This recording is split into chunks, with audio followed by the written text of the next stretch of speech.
அனைவருக்கும் வணக்கம். மூக் online course வழியாக தங்கள் அனைவரையும் மீண்டும் சந்திப்பதில் பெருமகிழ்ச்சி கொள்கிறோம்.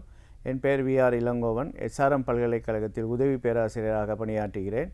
ஸோ இன்றைய தலைப்பு என்னன்னு பார்த்தா ஆர்டிஃபிஷியல் இன்டெலிஜென்ஸ். ஸோ இன்றைய தலைப்பில் உள்ளடக்கம் கண்டென்ட் என்னென்ன பார்க்க போகிறோம் அப்படின்னு சொன்னால், எக்ஸ்போர்ட் சிஸ்டம் நிபுணர் அமைப்பு, அடுத்தது நாலேஜ் அக்யூசியேஷன் அப்படின்னு சொல்லுவோம். எக்ஸ்போர்ட் சிஸ்டமோட அடுத்த பரிமாணம் தான் என்ன அப்படின்னா நாலேஜ் அக்யூசியேஷன்.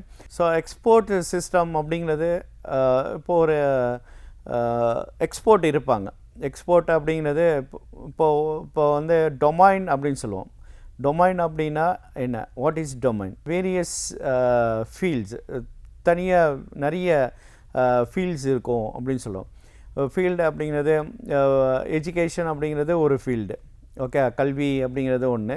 அதே மாதிரி அடுத்த ஃபீல்டு இப்போ அடுத்த டொமைனு பேங்கிங் அப்படிங்கிறது ஒரு டொமைனு, இன்சூரன்ஸ் அப்படிங்கிறது ஒரு டொமைனு, ஸோ மெடிக்கல் அப்படிங்கிறது ஒரு டொமைனு.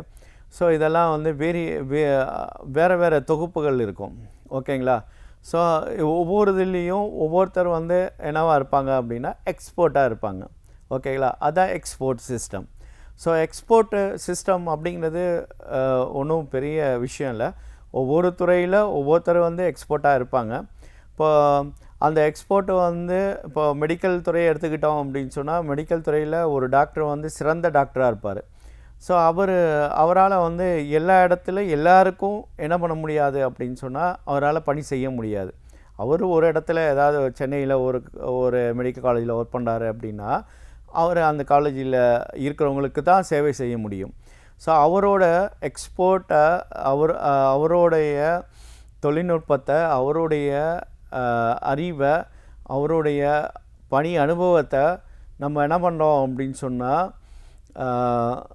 எக்ஸ்போர்ட் சிஸ்டம் வழியாக சேகரித்து எல்லாருக்கும் வழங்குறது தான் என்ன அப்படின்னா எக்ஸ்போர்ட் சிஸ்டம் அப்படின்னு சொல்கிறோம். ஸோ நிபுணர் அமைப்பு அப்படின்னு சொல்லுவோம். ஸோ செயற்கை நுண்ணறிவு, ஆர்டிஃபிஷியல் இன்டெலிஜென்ஸ் தொழில்நுட்பத்தின் ஒரு முக்கியமான பகுதியாகும். இது ஒரு குறிப்பிட்ட துறையில் ஒரு மனிதன் நிபுணரின் அறிவு, அனுபவம் மற்றும் முடிவெடுக்கும் திறன்களை கணினி நிரலாக உருவாக்கும் அமைப்பாகும். அவரோட திறமையை எல்லாருக்கும் கொண்டு போய் சேர்க்கறது தான் இதோட முக்கியமான ஒரு தீர்மானமாகும். ஸோ இதில் அமைப்புகளின் முக்கியத்துவம் என்ன அப்படின்னு சொன்னால், தீர்மானத்தில் நிலைத்தன்மை, கன்சிஸ்டன்சி, எல்லாருக்கும் எல்லா நேரத்துலேயும் அதை வந்து என்ன பண்ணலாம் அப்படின்னா கொடுக்கலாம். இப்போ அது எப்படி பண்ண போகிறோம் அப்படிங்கிறத பின்னாடி நம்ம பார்ப்போம்.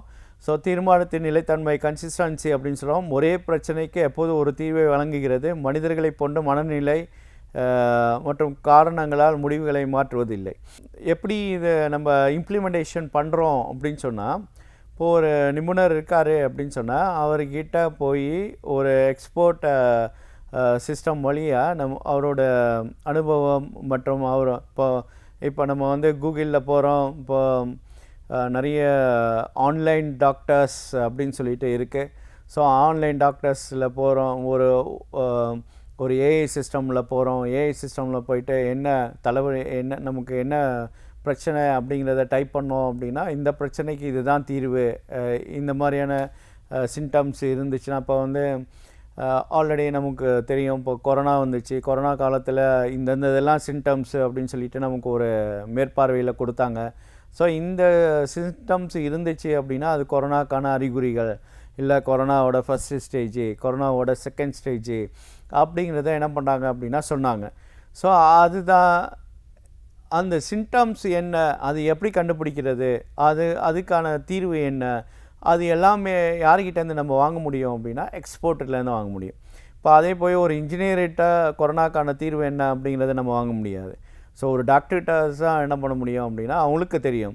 ஸோ இதெல்லாம் சிம்டம்ஸ் இருந்துச்சுன்னா இதுக்கு வந்து இதுதான் இந்த மாதிரியான நோய்கள் தான் அட்டாக் ஆகும். ஸோ இதுக்கு என்ன டேப்லெட்ஸ் நம்ம சாப்பிட முடியும் அப்படிங்கிறத ஒரு ஆன்லைன் வழியாக நம்ம வந்து அதை கற்று தெரிந்து கொள்ளுதல், அதை வந்து பயன்படுத்துதல். ஸோ இது எல்லாத்தையும் தான் எக்ஸ்போர்ட் சிஸ்டம் அப்படின்னு சொல்லுவோம். அந்த எக்ஸ்போர்ட் சிஸ்டம் எப்படி ஒர்க் ஆகும் அப்படிங்கிறது தான் நம்ம பார்க்குறோம். ஒன்று கன்சிஸ்டன்சி, தீர்மானத்தின் நிலைத்தன்மை அப்படின்னு சொல்கிறோம். அடுத்தது அவைலபிலிட்டி வந்து அந்த டாக்டர் ஏதோ ஒரு சிட்டியில் ஏதோ ஒரு இடத்துல ஒரு குறிப்பிட்ட நேரத்துக்கு தான் ஒர்க் பண்ணுவார். ஸோ அவரோட திறமையை நம்ம என்ன பண்ணோம் அப்படின்னா எல்லா இடத்துலையும் எல்லாருக்கும் கிடைக்கிறதுக்கு 24/7 வேலை நேரத்தில் இதை வந்து என்ன பண்ணோம் அப்படின்னா வழங்குகிறோம். ஸோ அதான் அவைலபிலிட்டி எப்பொழுதும் கிடைக்கும் அப்படிங்கிறது. அதே மாதிரி அறிவை பகிர்ந்தளிக்க உதவுதல், நாலேஜ் ஷேரிங். அவரோட நாலேஜ் என்ன பண்ணுறாரு அப்படின்னா எல்லாருக்கும் ஷேர் பண்ணுறாரு. ஒரு நிபுணரின் அறிவை சேமித்து வைக்கிறோம். அவர்கிட்ட வந்து பேட்டி எடுக்கலாம், இல்லை அவர்கிட்ட கேட்டு தெரிஞ்சு அதை வந்து என்ன பண்ணோம் அப்படின்னா சிஸ்டமைஸ்டு பண்ணி அதை ஒரு இதில் தரவில் சேவ் பண்ணி அவரோட நாலேஜை என்ன பண்ணோம் அப்படின்னா நம்ம நம்ம வந்து சேமித்து வைக்கிறோம். ஃபஸ்ட்டு அது நிபுணர் இல்லை என்றாலும் மற்றவர்கள் அந்த அறிவை பயன்படுத்த முடியும்.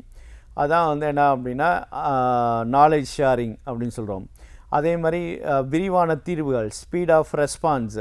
இப்போ வந்து ஒரு ஹாஸ்பிட்டல் போகணும் அப்படின்னு சொன்னால் ஹாஸ்பிட்டல் போகிறதுக்கு நமக்கு வந்து ஒரு எப்படியும் ஒரு 10 நிமிஷம் 15 நிமிஷம் 20 நிமிஷம் ஆகும். இல்லை சில கிராமத்துலேருந்து ஹாஸ்பிட்டல் வரணும் அப்படின்னா 1 ஹவர் 2 ஹவர் கூட ஆகலாம்.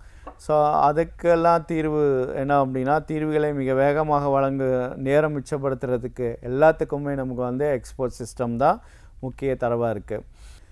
முக்கியமாக எங்கெல்லாம் நம்ம இதை யூஸ் பண்ணுறோம் அப்படின்னா மருத்துவ சேவையில் யூஸ் பண்ணுறோம், வங்கி சேவைகளில் யூஸ் பண்ணுறோம், தொழில்துறை போன்றவற்றில் யூஸ் பண்ணுறோம். அதே மாதிரி காஸ்ட் ரிடக்ஷன், செலவை குறைக்கிறதுக்கு இதை யூஸ் பண்ணுறோம். பயிற்சி மற்றும் கல்வி, ட்ரைனிங் அண்ட் எஜுகேஷனில் நம்ம வந்து யூஸ் பண்ணுறோம். இப்போ பிஃபோர் கொரோனா ஆஃப்டர் கொரோனாங்கிற மாதிரி பிஃபோர் கொரோனா வந்து ஆஃப்லைன் கிளாஸஸ் தான் நம்ம மோஸ்ட்லி ப்ரிஃபர் பண்ணிகிட்டு இருந்தோம். இப்போ வந்து என்ன அப்படின்னா ஆஃப்டர் கொரோனா நம்ம என்ன பண்ணுறோம் அப்படின்னா ஆன்லைன் கிளாஸஸ் மோஸ்ட்லி நம்ம என்ன பண்ணுறோம் அப்படின்னா ஆன்லைன் கிளாஸஸ்க்கு. ஸோ மாணவருக்கு நல்ல பயிற்சி கருவியாக பயன்படுத்துகிறதுக்கு நிபுணர் எடுத்துக்கொள்கைகளை அறிய உதவுது. யார் வேணாலும் நிபுணர்கள் வந்து நல்ல டீச்சர்ஸ் வந்து நிறைய விஷயங்களை என்ன பண்ணுறாங்க அப்படின்னா ஷேர் பண்ணுறாங்க வீடியோஸில், யூடியூப் வீடியோஸ், இல்லை அவங்களே தனியாக வீடியோஸ் கொடுக்குறாங்க, இல்லை சுயம் வீடியோஸ், என்பிடிஎல் வீடியோஸு. ஸோ இதுலேருந்து நமக்கு தேவையான ஒரு விஷயங்களை நம்ம என்ன பண்ணுறோம் அப்படின்னா ஈஸியாக கற்றுக்குறோம் வீட்டில் இருந்தே. ஸோ அது ஒரு முக்கியமான இதாக இருக்கும். அதே மாதிரி சிக்கலான பிரச்சனைகளுக்கு தீர்வு, சால்விங் காம்ப்ளெக்ஸ் ப்ராப்ளம்ஸ். அதே மாதிரி உற்பத்தி திறன் அதிகரிப்பு, இன்க்ரீஸ்டு ப்ரொடக்டிவிட்டி அப்படின்னு சொல்லுவோம். ப்ரொடக்டிவிட்டியை இன்க்ரீஸ் பண்ணுறதுக்கும் நமக்கு இந்த எக்ஸ்போர்ட் சிஸ்டம் வந்து ரொம்ப உதவியாக இருக்குது. அடுத்தது நாலேஜ் அக்யூசியேஷன் அப்படின்னு சொல்லுவோம். எக்ஸ்போர்ட் சிஸ்டமோட அடுத்த பரிமாணம் தான் என்ன அப்படின்னா நாலேஜ் அக்யூசியேஷன். இது அறிவு பெறுதல் என்பது ஒரு நிபுணரிடமிருந்து அல்லது நூல்கள், தரவுகள் போன்ற தரவு தொகுப்பிலிருந்து அறிவை பெற்றுக்கொள்வது அப்படின்னு சொல்லுவோம். இதை ஒரு நிபுணர் அமைப்பில் எக்ஸ்போர்ட் சிஸ்டம் பயன்படுத்தக்கூடியதாக மாறுவதும் ஆகும். ஸோ இது ஒரு கணினியில் மனித நிபுணரால் போல தீர்மானம் எடுக்கும் திறனை பெறும். ஸோ அதான் ஆல்ரெடி நம்ம சொன்ன மாதிரி ஒரு எக்ஸ்பர்ட்டேருந்து டேட்டாஸை கலெக்ட் பண்ணி அதை சேவ் பண்ணி அதை தரவுகள் மூலமாக நம்ம பெறுதல் தான் என்ன அப்படின்னு சொன்னால் நாலேஜ் அக்விசிஷன் அப்படின்னு சொல்லுவோம். அறிவு பெறுதலின் முக்கிய கட்டங்கள் வந்து நிபுணர்களை அடையாளம் காணுதல். யாரெல்லாம் எக்ஸ்போர்ட்டு, இந்த துறையில் இவங்க தான் எக்ஸ்போர்ட்டு அப்படிங்கிறத ஃபஸ்ட்டு என்ன பண்ணணும், அடையாளம் காணணும். அவங்கள திறமைகள் கொண்டு அவங்கள வந்து தேர்ந்தெடுக்கிறோம். அவங்கள தேர்ந்தெடுத்த பிறகு அவங்களுக்கு என்ன பண்ணுறோம் அப்படின்னா கேள்வி பதில் மற்றும் பார்வை மூலம் அறிதல். அவங்கள்ட்ட ஒரு கேள்வி கேட்டு அதுக்கு அவங்க என்ன பதில் சொல்கிறாங்க, இல்லை ஒரு சிம்டம்ஸ் இருந்துச்சுன்னா அந்த சிம்டம்ஸுக்கு என்ன மாதிரியான நோய்கள் வரத்துக்கு வாய்ப்புகள் இருக்குது, அது என்னென்ன பாசிபிலிட்டிஸ் இருக்குது, ஸோ இல்லை நெகட்டிவ் திங்ஸ் என்ன இருக்குது. ஸோ இது எல்லாத்தையும் நம்ம வந்து என்ன பண்ணுறோம் அப்படின்னா ஒரு தரவாக ஃபஸ்ட்டு எடுத்துக்கிறோம். இன்டர்வியூ மூலியமாக எடுக்கலாம், இல்லாட்டி அவங்கள்ட்ட பேட்டி எடுக்கலாம், இல்லை கொஸ்டின் அண்ட் ஆன்சர்ஸ் மூலியமாக எடுக்கலாம். ஸோ இது மூலியமாக நம்ம வந்து அவங்கள்ட்டேருந்து வாங்கலாம் டேட்டாஸை. விதிமுறைகளை உருவாக்குதல், அதில் ஒரு விதிமுறைகளை நம்ம வந்து உருவாக்கலாம். அறிவை பதிப்பாக்கம் செய்தல். ஸோ அதை வந்து என்ன பண்ணுறோம், அவங்க சொன்னதை வந்து நம்ம சிஸ்டமில் rule based system, decision tree இல்லை அது மாதிரி என்ன பண்ணுறோம் அப்படின்னா பதிப்பாக்கம் செய்தல். அதே மாதிரி சரிபார்த்தல் மற்றும் பரிசீலனை செய்தல். சேகரிக்கப்பட்ட அறிவு சரியாக இருக்குதா அப்படிங்கிறத மறுபரிசீலனை செய்தல். இல்லை அவங்க சொன்ன விஷயங்கள் நம்ம இதில் பதிவு பண்ண விஷயம் ரெண்டும் ஒன்றா இருக்கா அப்படிங்கிறத நம்ம வந்து என்ன பண்ணோம் அப்படின்னா அதை பார்க்கணும்.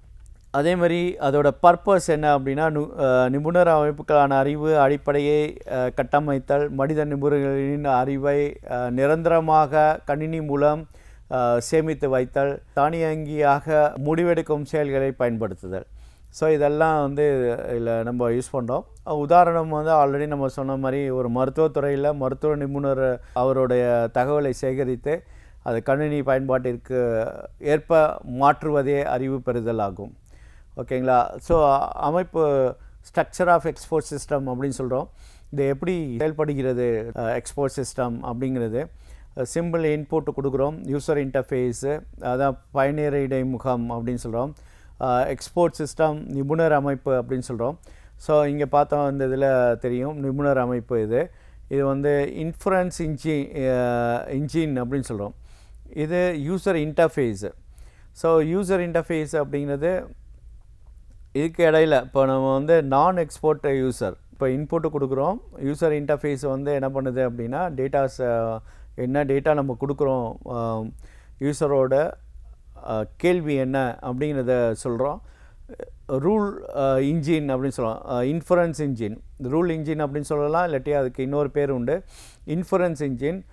ஸோ இந்த இன்ஃபரன்ஸ் இன்ஜினை பொறுத்த வரைக்கும் என்ன இருக்குது அப்படின்னு சொன்னால், இதுதான் நம்ம கொடுக்குற டேட்டாவை போய் சர்ச் பண்ணி எடுத்துகிட்டு வந்து திரும்பவும் நாலேஜ் பேஸ்லேருந்து திரும்பவும் நமக்கு வந்து கொடுக்குது, அட்வைஸ் கொடுக்குது. ஓகேங்களா?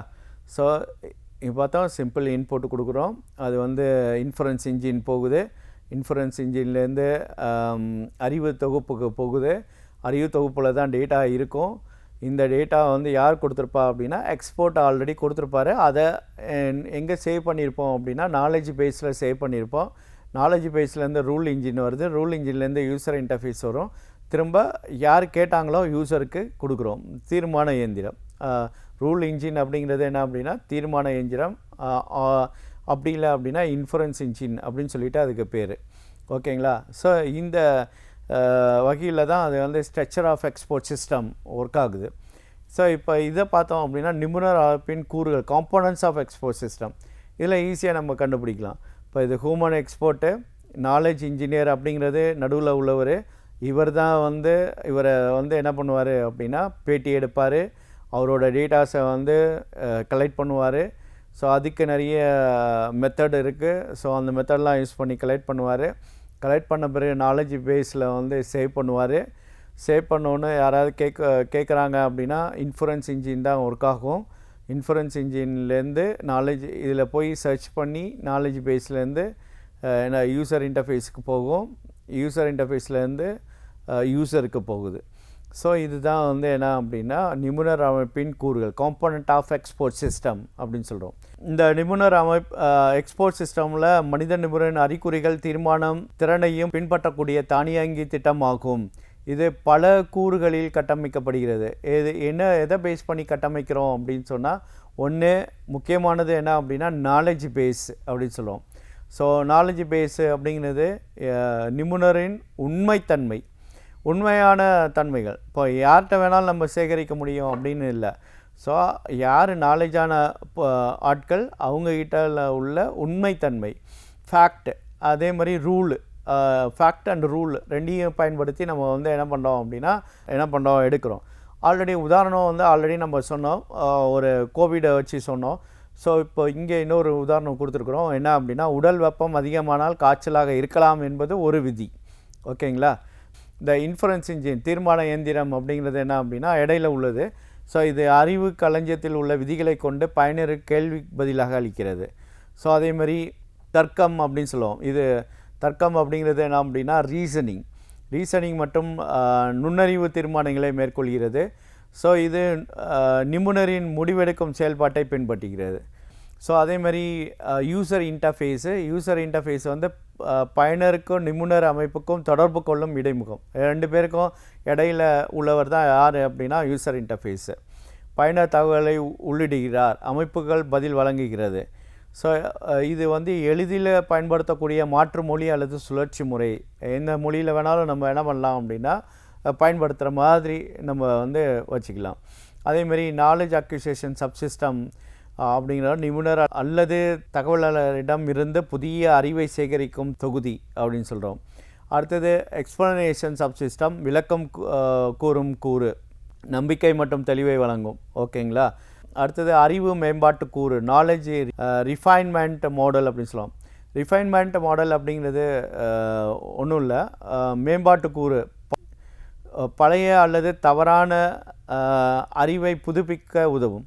ஸோ பழைய தகவல்கள், இப்போ அதாவது நம்மளோட தாத்தாவோ பாட்டியோ சொல்லுவாங்க, இப்போ அந்த காலத்தில் இது மாதிரி நடந்துச்சு, இதெல்லாம் வந்து இருக்குது அப்படிங்கிறது. ஸோ அந்த மாதிரியான தகவலை கொண்டு, கற்றல் திறனை கொண்டு, அந்த மாதிரி அவங்க சொன்ன ஒரு விஷயத்தை வச்சு நம்ம ஒரு அமைப்புகளுக்கு நம்ம என்ன பண்ணுறோம் அப்படின்னா அறிவு மேம்படுத்திக்கிறோம். ஸோ இது வந்து என்ன அப்படின்னா நாலேஜ் ரிஃபைன்மெண்ட் மாடல் அப்படின்னு சொல்கிறோம். Structure of an expert system, நிபுணர் அமைப்பின் அமைப்பு. எக்ஸ்போர்ட் சிஸ்டம் வந்து ஆல்ரெடி நம்ம பார்த்தது தான் export system. So export system வந்து எக்ஸ்போர்ட்டோட நாலேஜை கலெக்ட் பண்ணி அவங்களுக்கு வந்து என்ன பண்ணுறோம் அப்படின்னா அவங்களோட அறிவை யூஸ் பண்ணி ஒரு தீர்வை வந்து சிக்கலான ஒரு இடத்துல ஒரு தீர்வை கொடுக்கறதுக்கு நமக்கு வந்து எக்ஸ்போர்ட் சிஸ்டம் வந்து என்ன ஆகுது அப்படின்னா பயன்படுத்தப்படுகிறது. ஸோ ஆல்ரெடி நம்ம பார்த்தது தான் அறிவு களஞ்சியம், knowledge base, inference engine, user interfaces, explanation facility, knowledge acquisition system, இது எல்லாமே நம்ம ஆல்ரெடி நம்ம பார்த்ததா. நாலேஜ் இன்ஜினியரிங் அப்படின்னு சொல்கிறோம். அதில் வந்து நாலேஜ் இன்ஜினியர் அப்படிங்கிறது ஒரு முக்கியமான ஒரு தொகுப்பு. அறிவு பொறியியல் என்பது நிபுணரிடமிருந்து அறிவை சேகரித்து அதனை கணினி அமைப்பில் பிரதிபலிப்பது ஆகும். அவரோட வேலையே அதுதான். நாலேஜ் இன்ஜினியர் என்ன பண்ணுவார் அப்படின்னா எக்ஸ்போர்ட்டிலேருந்து நிறைய அவரோட நாலேஜை வந்து என்ன பண்ணுறாரு அப்படின்னா கலெக்ட் பண்ணி அதை வந்து ஒரு கணினியில் சேகரித்து வைக்கிறது தான் அவரோட வேலை அப்படிங்கிறதும். நாலேஜ் அக்விசிஷனில் வந்து அவரோட தகவலை, நடைமுறைகள், அனுபவம் ஆகியவற்றை பெறுதல். ஓகேங்களா. நாலேஜ் அனாலிசிஸ் அப்படின்னு சொல்லுவோம். அனாலிசிஸ் அப்படிங்கிறது என்ன, அறிவு பகுப்பாய்வு. இதை வந்து சேகரித்த அறிவை முறையாக வகைப்படுத்துதல் மற்றும் பகுப்பாய்வு செய்தல். சேகரித்த அறிவை வந்து முறையாக வகைப்படுத்துதல் மற்றும் பகுப்பாய்வு செய்தல் அப்படின்னு சொல்லுவோம். நாலேஜ் ரெப்ரசன்டேஷன், அதன் தர்க்க கட்டமைப்புகளை அமைத்து நிபுணர் அமைப்பில் சேர்த்தல். ஸோ சோதனை மற்றும் சரிபார்ப்பு, டெஸ்டிங் அண்ட் வேலிடேஷன். ஸோ அவங்க கொடுத்த நாலேஜி, அந்த எல்லா நாலேஜையும் சரியான நாலேஜ் தானே டெஸ்ட் பண்ணி வேலிடேட் பண்ணுறோம். ஓகேங்களா. அப்போ தான் வந்து அது சரியான இடத்துல சரியானவங்களுக்கு போய் சேர முடியும். அதை உறுதிப்படுத்தணும். அதே மாதிரி நாலேஜ் அப்டேட் அப்படின்னு சொல்லுவோம். அதே போல் நாலேஜ் அப்டேட்டுங்கிறது ஒரு முக்கியமானது. இப்போ வந்து கொரோனா டைமில், கொரோனா வந்து 2020-21 தான் நமக்கு வந்தது. அதுக்கு முன்னாடி நமக்கு கொரோனா பற்றிய இப்போ 2017-18 தரவுகளை பார்த்தோம் அப்படின்னு சொன்னால் கொரோனா பற்றி எதுவுமே இருக்காது. ஏன்னா யாருக்குமே தெரியாது கொரோனா அப்படிங்கிறது ஒரு டிசீஸ் இருக்குது, ஸோ இது வந்து இப்படிலாம் இருக்கும், வெளியில் போகக்கூடாது, நம்ம மற்றவங்களோட கை கொடுத்தோம்னா அது வந்து பரவும் அப்படிங்கிறது யாருக்கும் தெரியாது. ஆனால் இப்போ இருக்க தரவு பார்த்தோம் அப்படின்னா கொரோனா பற்றி டீட்டெயில்ஸை நம்ம என்ன பண்ணியிருப்போம் அப்படின்னா அப்டேட் பண்ணியிருப்போம். அதுக்கு முன்னாடி அதோட டீட்டெயில் இருக்காது. ஸோ அதை வந்து என்ன பண்ணோம் அப்படின்னா அப்டேட் பண்ணியிருக்க மாட்டோம். ஸோ அப்போ நம்ம என்ன பண்ணோம் அப்படின்னா எந்த தரவுகளுக்கு தகுந்த மாதிரி, எக்ஸ்போர்ட்டுக்கு தகுந்த மாதிரி அந்த தரவுகளை வந்து புதுப்பிச்சுக்கிட்டே இருக்கணும். நாலேஜ் அப்டேட்ஸ், அதான் வந்து என்ன அப்படின்னா நாலேஜ் அப்டேட்ஸ் அப்படின்னு சொல்கிறோம். ஸோ இதோட இன்றைய தலைப்பு முடிந்து விட்டது. எல்லோருக்கும் நன்றி. அடுத்த அத்தியாயத்தில் சந்திப்போம். நன்றி, வணக்கம்.